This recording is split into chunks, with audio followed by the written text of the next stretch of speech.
Anyways, hello YouTube. Here is the deck list that I took from absolutely nothing to Diamond 1. I chose to play Adventure Rose Tenyi this time, and we got to Diamond 1 with an 80% win rate out of 110 games. And that's all it took us, to be honest. 110 games. We did it in 19 hours, 42 minutes, and 24 seconds. So why did I choose to play this deck? I really like the combo builds of decks, and I wanted to switch from something other than Sky Striker because I found like the Sky Striker run was just like super slow. And I wanted to play something that I'd get there as fast as possible because I had very little time before the season was going to reset at the start at the end of the month. And this is the deck that I played.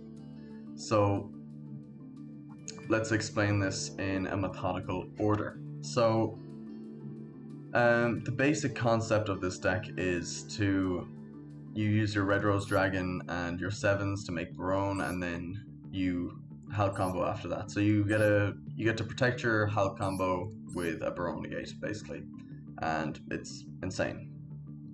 So that's the basic concept of the deck. So let's go through the hand traps first. I think it's the easiest place to start. So I played one Veiler. You'll notice the crossouts down here. One Veiler, two Maxi. The third Maxi was going to be the next thing that I was going to craft, but I got to Diamond 1 before that. One Ash Blossom, the one Nibiru, which came up really, really clutch to the entire run.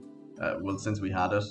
The one Imperm, and I think that's it. Yeah, it's just to protect from Maxi, Imperm, Veiler, Ash, and Nibiru. Just to protect our Hal combo even more. Then I played the one Droplet because, again, it has synergy with Crossout Designator. So if your opponent's like going into your board and you had to use your Crossout Designator, you can negate the Droplet. It's also very useful going second. You can negate the Imperms, the Droplets, all that kind of stuff. And on top of that, because a lot of the boards that you're playing into have Griffin Rider, being able to cross out the adventure stuff, it comes up absolutely massive. So then let's get through the engine part of it. So I decided to play 2 Chai Wen. It came up quite frequently that you need the second Chai Wen for like when you're going into like weird game states. You just kind of want to slap out Denglong with the nine pillars, and you want to kind of control the game, keep your Chai Wens live, just to make sure that you have tuners on field for next turn, so you can guarantee that you're going into Hulk combo next turn. So long as you've broken your opponent's board enough. And the second one just comes up very often because if you draw one of them, then your whole combo kind of gets a little bit stunted. Then I played the one Jet Synchron. You summon this off of Hulk over O-line preferably. And I was kind of just using it as follow-up to make sure that I had synchro plays on my next turn to make sure that I could kill. But it came up a couple of times when I was comboing that I'd need to summon it back to make Yazi or so with the 2 tokens left over after the Auroradon summons out the O-line to make the Denglong. But yeah, I think this card was a staple.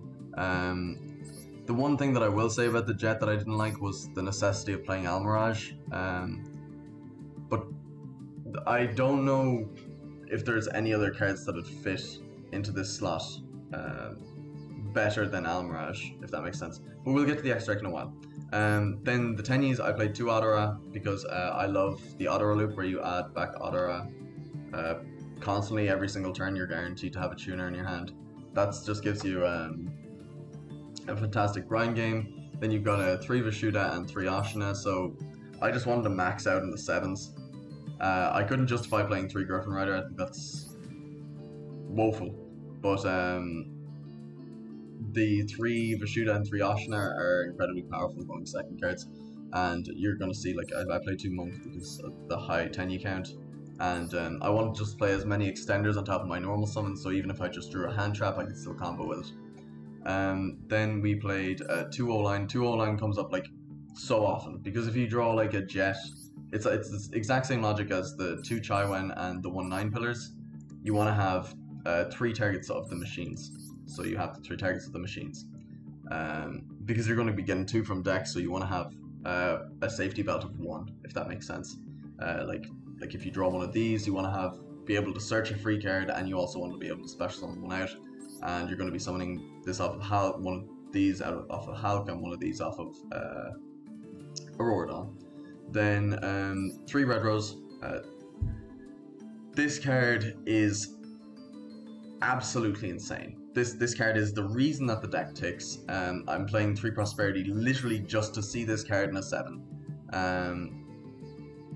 Yeah, I don't think I should need to explain this card. To be honest, yeah, to be honest, like this card was just incredible. Yeah, and like if you're not playing 3 of this card, then you're just playing the deck wrong. Then Roxrose.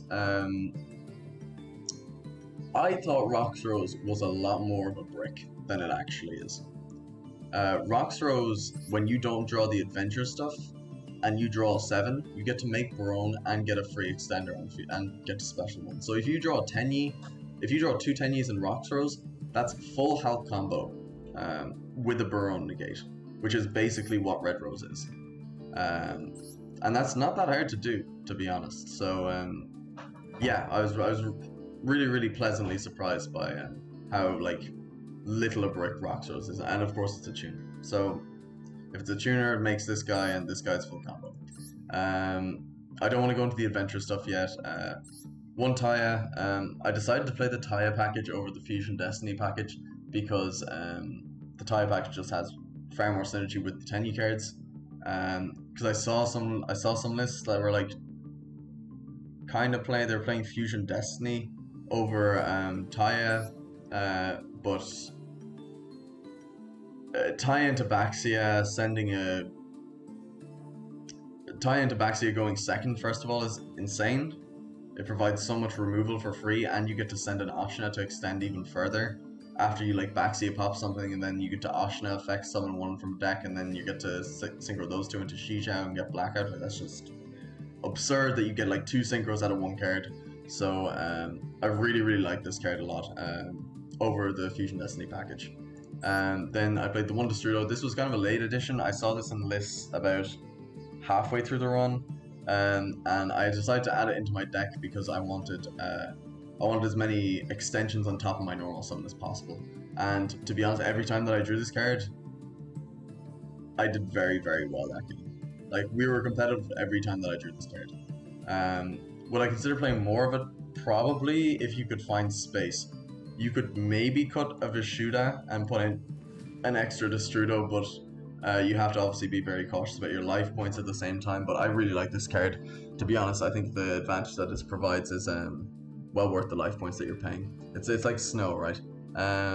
Then yeah, and then we're on to the adventure package. So 2 Enchantress is fairly standard. You want to be playing 2 Enchantress, you want to be playing 2 right.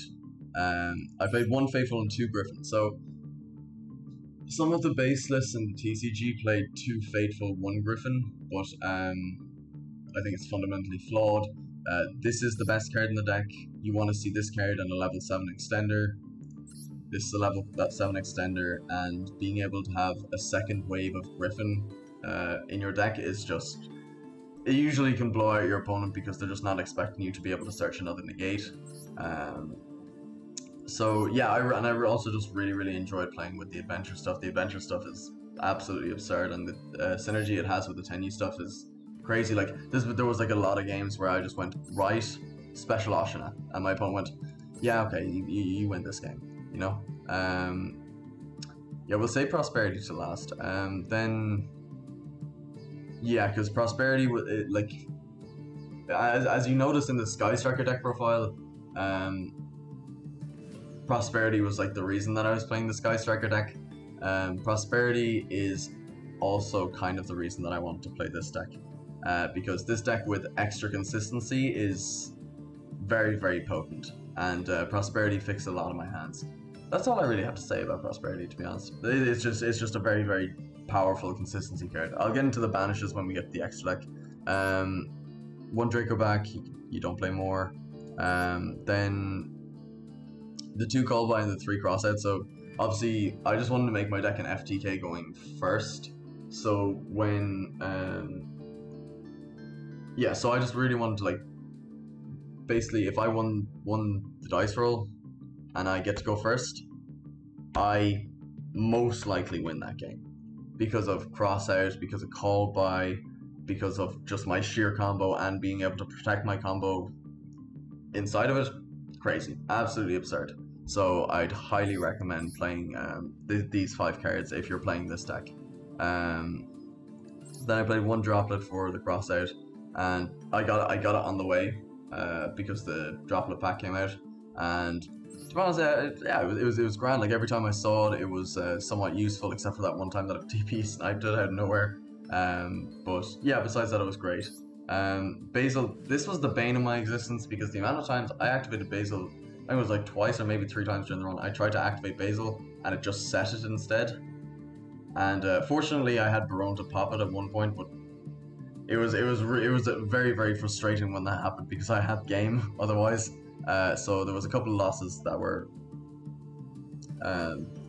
certainly avoidable because without misclicks. And then finally we've got these 2 cards. You don't want to draw them, but like your max end board is it's YuGiOh, Chaofeng, Barone, Tenyi, Pillars, Blackout.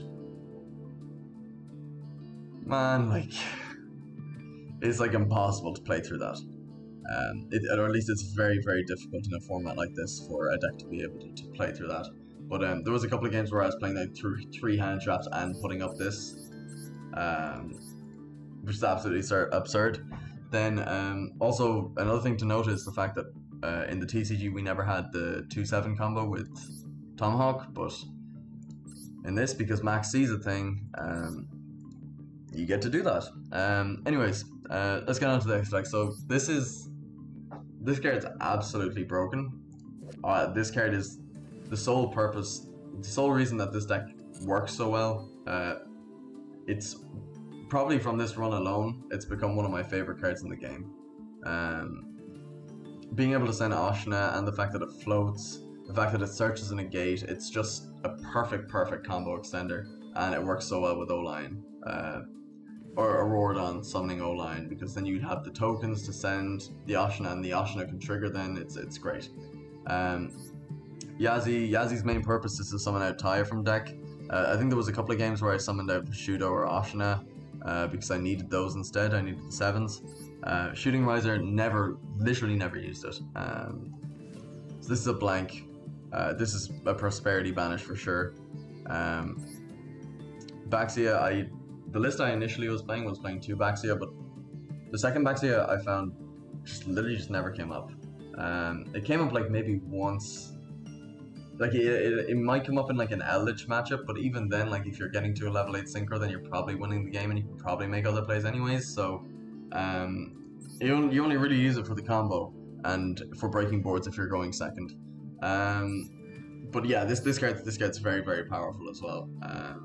There was a couple of times where I'd special Tenyi, normal level 1 tuner, make Baxia, try and spin a couple of cards, then Baxia, pop a card that I have, then summon back the tuner, then make Hal combo. So this card, I'm very very this is another reason that the deck ticks. YuGiOh, this is just to make Blackout at the end of your thing. One thing to note is that both your level 8s need worm tuners or worm non-tuners. That's you need to know that. This doesn't.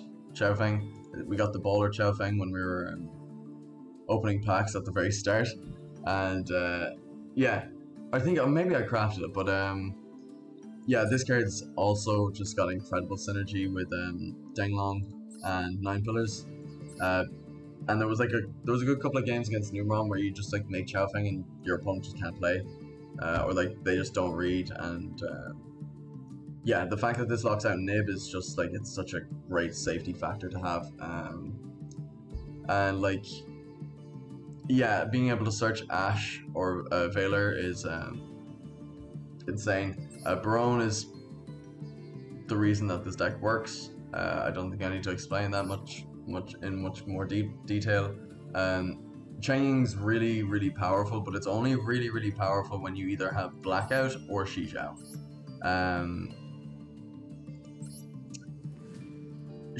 chaining by itself doesn't really do a lot, but decks find it very, very difficult to out this card, and it lines up with a DPE very, very well. So if you know your opponent doesn't have Nib, or you have a crossout for Nib, then you can just make Chengying, and you can just basically demolish their entire follow-up. This is a combo starter. It's nice that you get to skip Hulk when you go this route, but obviously you're playing into Nib, you're playing into Veiler, you're playing into all those cards way harder than you usually would be, because they just Veiler this, or they Ash it, or not Ash it, but they Veiler it, or they Imperm it. So that's unfortunate. But whenever you don't have the 2/7s in hand, or like you know that you're going for a Hulk combo, this is a card that you also banish off Prosperity. Almiraj, this is usually a Prosperity banish, so long as you have like maybe some of the adventure cards, maybe a Tenyi and a Tuner already. Maybe you don't need the Almiraj most of the time. So that's a free banish off Prosperity if you'd like. So long as your hand dictates it. That's what like the third one is. So I'm usually only banishing for 3 because you have like so many starters, you know. I'm banishing for 6, like it's quite hard to afford it, because that means that you'd have to predict what you're going to see off of your Prosperity first to know what combo line you're going to take, if that makes sense. Or you'd have to like mold your combo line, or like set your combo line into like a direct route for that, like that to work. Then you've got Monk and Tenyi. I decided to play 2 because it came up a couple of times where I'd be in a grind game using my Tenyis, getting my Odoras to add back the Optionas, getting my Optionas going into like the Baxias, the Grandmasters, maybe find an O-line, go into the Chowfangs, that kind of thing, and the second month just comes up. It comes up more frequently than the Almiraj did. It came up more frequently than the Shooting Riser did, because of the amount of Tenyis that I'm playing over other people. Then Hulk doesn't need to explain. Barricade Board Blocker is fairly self-explanatory. Like, there's the one thing that I will say that's really cool about it is there's been a couple of times where you'll be in a grind game and you'll activate Board Blocker and you'll discard a card, and then at end phase you get to add back Fateful. At end phase you can add back Fateful, which is adding back Fateful when you have a Griffin in deck is kind of wild. Auroradon, don't really need to say too much about this. So now the closing points of the deck. So you're looking at 45 cards. So the idea behind the 45 cards is you are playing. Well, I like to think about it in terms of extenders. So you count your extenders first, and then you count your normal summons, and the normal summons that are prevalent, like that you actually want to draw as a normal summon. So you've got these 2, you've got your 8 Tenyis, you've got these 2, so that's 10. Then you've got these 2 and these 2, so that's 14. Then you have this as well, it's 15. Then you have Destrudo is 16, and is there anything else that I'm missing? I think it's 16 extenders in total, which is like the mathematics is like that's like it's incredible to have 16 extenders in your deck in the first place. But on the latter end of things, you have 1, 2, 3, and sometimes 4, sometimes 5, sometimes 6, sometimes 7, 8, 9 bricks ish, 9-ish bricks, 9 cards that you don't really want to see, but like, and also the Prosperity accounts for the 16 extenders because you got 3 more basically. It's unlikely that you're not going to see one of the 16 cards off of Prosperity if you banish 3. And this as well. This is another brick. But yeah, and to counteract that, you play just like a load of like cards that you just basically just burst onto the board and overwhelm your opponent in like usually 1 turn. This deck's follow-up is not great. It's like the main thing to be thinking about is, okay, if I'm going to go for this Hulk line, how much protection do I have? That's like the main thing you should be thinking is, Oh, can I make it with an O-line? So I can chain block from Ash, and if it gets negated, then I can special Auroradon anyway. How can I protect Auroradon? Can I get to a Barone first? Can I get rid of the back row first? That kind of thing. Same with the Galaxy Tomahawk. And sometimes you won't be able to. You know, you won't be able to play around everything. But yeah, just make sure that you're aware of like what cards stop your health combo and everything like that. And yeah, that's basically the deck. And